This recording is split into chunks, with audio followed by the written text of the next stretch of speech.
जय हिंद प्यारे साथियों, स्वागत है सबका एक बार फिर नए सेशन में। मैं हूं आपका भारती सर और मैं आज आप सबके बीच लेकर आया हूं 5 मार्क्स स्पेशल टॉपिक। जी हाँ, जो कि किसी भी बोर्ड में आपको 5 अंक दिलाएगा। हम लोग जिस टॉपिक के बारे में बात करेंगे उस टॉपिक का नाम होगा आवेदन पत्र कैसे लिखें। जी हाँ, जिस टॉपिक के बारे में हम लोग बात करेंगे वो होगा आवेदन पत्र कैसे लिखें। यह किसी भी एग्जाम के लिए, किसी भी बोर्ड एग्जाम के लिए बहुत ही महत्वपूर्ण रहने वाले हैं। तो जुड़े रहे हमारे साथ। इस क्लास में हम लोग स्टेप बाय स्टेप और शॉर्ट ट्रिक्स के माध्यम से जानेंगे कि आवेदन पत्र कैसे लिखें और 5 मार्क्स को कैसे अचीव किया जाए। तो हम लोग इस कक्षा में, इस क्लास में इन्हीं सब चीजों पर बात करेंगे, हम लोग जानेंगे। तो चलते हैं हम लोग आवेदन के ट्रिक्स की ओर। तो दिए गए ट्रिक्स के माध्यम से हम लोग इस प्रकार से, अगर हम जो आपको मेथड अब बताने जा रहे हैं, अगर आप लोग इस मेथड से, अगर हम लोग इस तरह से आवेदन पत्र को लिखते हैं तो 5 अंक कोई हमारा नहीं ले सकता, अर्थात 5 अंक हमारा हो जाएगा। तो चलते हम लोग इस ट्रिक्स के माध्यम से। सबसे पहले हमको जान लेना है कि आवेदन पत्र जो होते हैं कितने प्रकार के होते हैं। सबसे पहले पत्र जो होते हैं 2 प्रकार के होते हैं। पत्र जो होते हैं 2 प्रकार के होते हैं। एक होते हैं आपका निजी पत्र और दूसरा होते हैं आपका ऑफिशियल पत्र, जिसको हम लोग निजी पत्र। एक हो गया आपका ये निजी पत्र और दूसरा होता है व्यावसायिक पत्र। व्यावसायिक पत्र या आवेदन पत्र। आवेदन पत्र सबसे पहले हम लोग जान लेते हैं कि पत्र जो होते हैं 2 प्रकार के। अगर हम लोग इंग्लिश में इसको बात करें, एक होता है आपका पर्सनल लेटर, दूसरा होता है बिजनेस लेटर कहिए, एप्लीकेशन कहिए, और इस तरह से हम लोगों का ये पत्र होता है। तो हम लोग बात कर रहे हैं आज की इस क्लास में आवेदन पत्र के बारे में। फिर हम लोग बात करेंगे निजी पत्र के बारे में। सबसे पहले हम लोग आवेदन पत्र, पत्र 2 प्रकार से, आवेदन पत्र के बारे में बात कर लेते हैं। तो ये जो आवेदन पत्र है कि इस प्रकार से, अब आवेदन पत्र लिखा किसको जाएगा, सबसे पहले ये जान ले। आवेदन पत्र जो लिखा जाएगा हमारे कुछ बड़े अधिकारी, कुछ टीचर्स यानी प्रधानाचार्य हुआ, और किसी भी अधिकारी को लेकर के या बिजनेस को लेकर, अपने हेड चीफ को लेकर के, या तो थाने होने को लेकर के, यानी किसी भी चीजों को लेकर अधिकारी को जब ऑफिशियल लेटर जब हम लोग लिखते हैं तब हम आवेदन पत्र कहते हैं उसको। निजी पत्र के अंतर्गत निजी भावनाओं को अपने किसी फैमिली रिश्तेदारों में हम लोग जब व्यक्त करते हैं वो होते हैं निजी पत्र। तो हम लोग इसमें आवेदन पत्र के माध्यम से हम लोग जानते हैं कि सबसे पहले यहाँ देखेंगे लिखा है अपने बड़े भाई की शादी में सम्मिलित होने के लिए अपने प्रधानाध्यापक को 4 दिन की अवकाश के लिए आवेदन पत्र लिखे। अर्थात ये आपका जो हेडलाइन दिया हुआ है, इन हेडलाइंस के माध्यम से समझिएगा कि आने वाले किसी तारीख को आपके बड़े भाई की शादी होने जा रहा है या बड़ी बहन की शादी होने जा रही है। हालांकि आप देखिएगा यह बहुत ही ज्यादा इंपॉर्टेंट क्वेश्चन हो गया आजकल बिहार बोर्ड के लिए। तो यह जो है ना, तो इस तरह के टाइप पे, या तो बड़ी बहन का शादी हो या बड़े भाई का शादी हो या किसी का शादी हो, शादी ब्याह तो करवाना ही, लगातार देखा जा रहा है शादी ब्याह तो करवाना ही पड़ रहा है। तो हम लोग इसी को एक मेथड बना करके हम लोग सजेशन के तहत इसको देखते हैं। अपने बड़े भाई की शादी है, आपको प्रधानाचार्य को एक आवेदन लिखना है। तो आप लोग इस प्रकार से लिखिएगा कि सबसे पहले लिखिएगा सेवा में, इस जगह कोमा दे दीजिएगा, सेवा में बोल करके हम रुक गए हैं। फिर लिखेंगे किसको बोला इन्होंने, यहाँ पकड़िएगा इसको, अपने प्रधानाचार्य को। किसको बोल रहा है, अपने प्रधानाचार्य को। तो लिख दीजिएगा सेवा में श्रीमान प्रधानाचार्य महोदय। सेवा में श्रीमान प्रधानाचार्य महोदय। अब यहाँ आएगा कि प्रधानाचार्य और प्रधानाध्यापक में हम लोग फंस जाते हैं। प्रधानाचार्य और प्रधानाध्यापक, जब हम लोग 8 क्लास से एवब हो जाते हैं तो हम लोग प्रधानाचार्य लिखने लगते हैं। और हालांकि शुरुआत से ही प्रधानाचार्य, पहले आचार्य ही लिखते थे। प्रधान जोर आचार्य बराबर प्रधानाचार्य होता है, इसीलिए प्रधानाचार्य ही लिखा जाना चाहिए। तो इस तरह से हम लोग लिख देंगे सेवा में श्रीमान प्रधानाचार्य महोदय। अब देखिएगा आप लोगों को यहाँ दिख रहा होगा क, यहाँ आपको क के स्थान पर भरना है अपने महाविद्यालय का नाम या विद्यालय का नाम। अगर हम लोग 10th में पढ़ रहे हैं तो अपने स्कूल का नाम लिखेंगे। अगर हम 12th में पढ़ रहे हैं तो हम अपने कॉलेज का नाम लिखेंगे। अगर हमारा कॉलेज अप्लाइड है अर्थात विश्वविद्यालय के अंतर्गत में है तो उसको हम लोग पूरा नाम लिखेंगे, कॉलेज के नाम सहित विश्वविद्यालय का नाम लिखना है। तो ये समझ में आई आपको।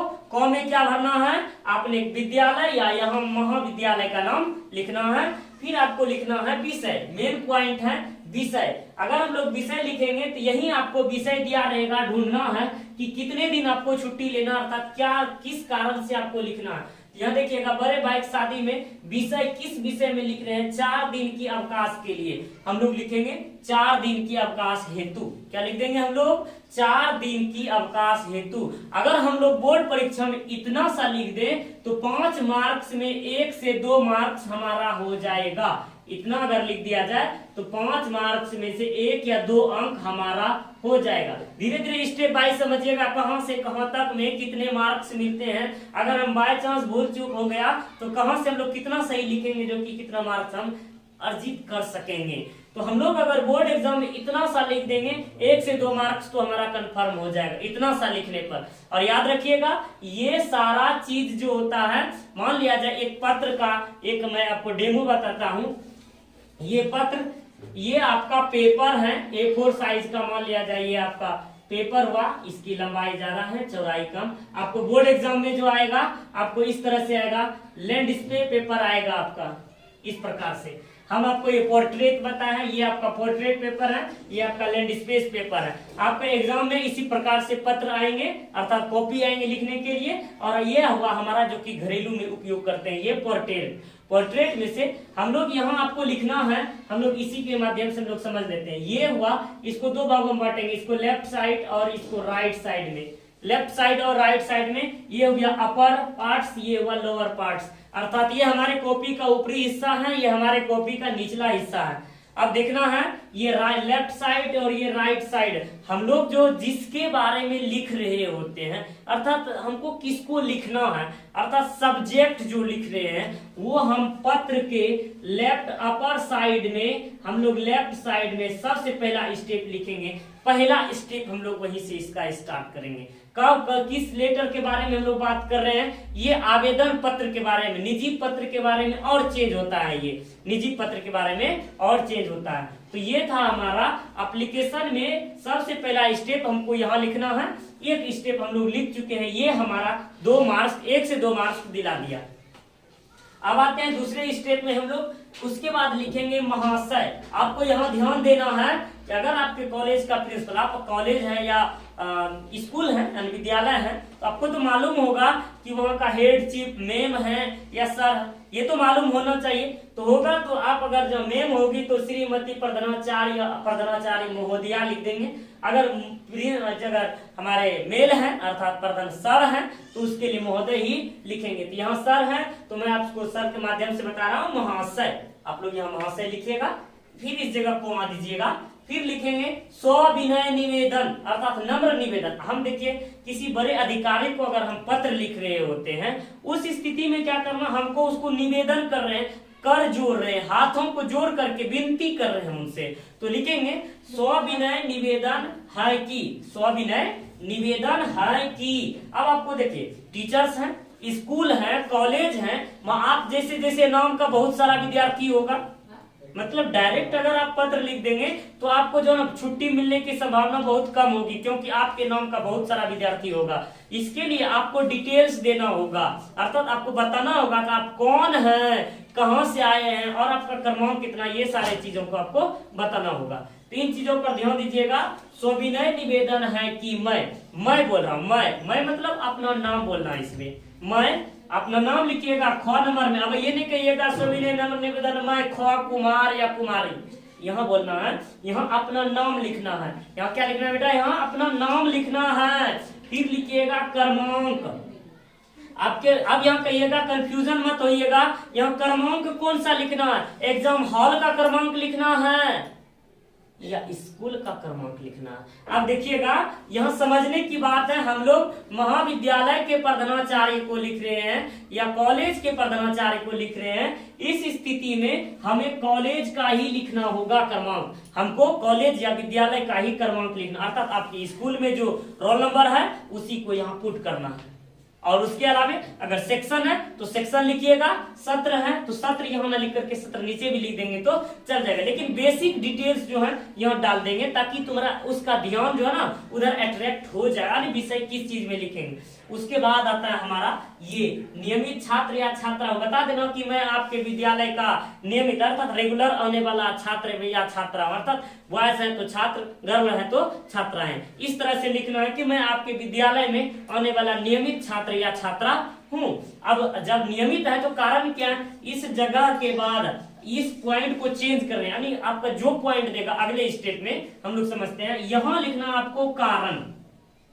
ये जो स्टेप आएगा ये आपको कारण लिखना है। तो कारण आपको पहले ऊपर में बता दिया है कि कारण लिखना है अपने बड़े भाई की शादी में सम्मिलित होना है।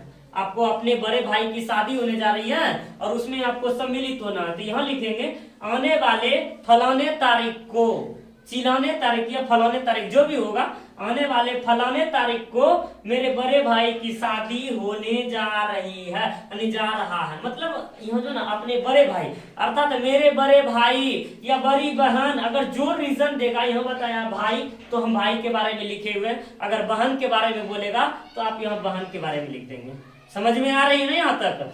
यहाँ तक समझ में आ रही है? तो आने वाले रीजन में लिख दीजिएगा अपने बड़े भाई या बड़े बहन की शादी में सम्मिलित होने शादी होने जा रहा है, जिसमें हमें भी सम्मिलित होना कंपलसरी है, अर्थात आवश्यक है, जरूरी है, होना है तो बस होना है, बताना है कि कंफर्म होना है तो होना है बस, क्योंकि अब अपने बड़े भाई की शादी है, घूमेंगे फिरेंगे इस करेंगे और क्या, यानी बड़े भाई की शादी है, शादी भी या तो सबको मस्ती लगा रहता है, तो इसीलिए वो भी अपने बड़े भाई की शादी है, इसीलिए तो ये हमको छुट्टी चाहिए तो बस चाहिए। अर्थात इस प्रकार से देना लिखना है कि आवश्यक होना है, मम्मी बोला है, पिताजी बोला, यानी जिस प्रकार जो बहाना करना पड़े करेंगे, लेकिन छुट्टी लेना है क्योंकि बड़े भाई की शादी है। इसलिए आपको यहाँ कारण लिखना है, अपना कारण लिख दीजिएगा यहाँ। फिर अगले स्टेप में हम लोग चलते हैं, यहां तक अगर हम लोग लिख देंगे, अब हमारा 5 में से 3 मार्क्स कंपलसरी हो गया। अगर हम लोग यहां तक लिखेंगे 5 में से 3 मार्क्स हो गया। अब देखिएगा, अब दूसरा पॉइंट आइएगा, यहां से ही लिखिएगा, यहां से डाउट से, मतलब यहाँ जहां से छोड़ेंगे, यहां से सेशन शुरू करने के बाद यहां से लेकर यहां तक, अगर हम लोगों का पॉइंट यहां तक आता है तो उसके बाद आता है, अब यहां हमने कारण बता दिया है, अब कारण बता दिया है।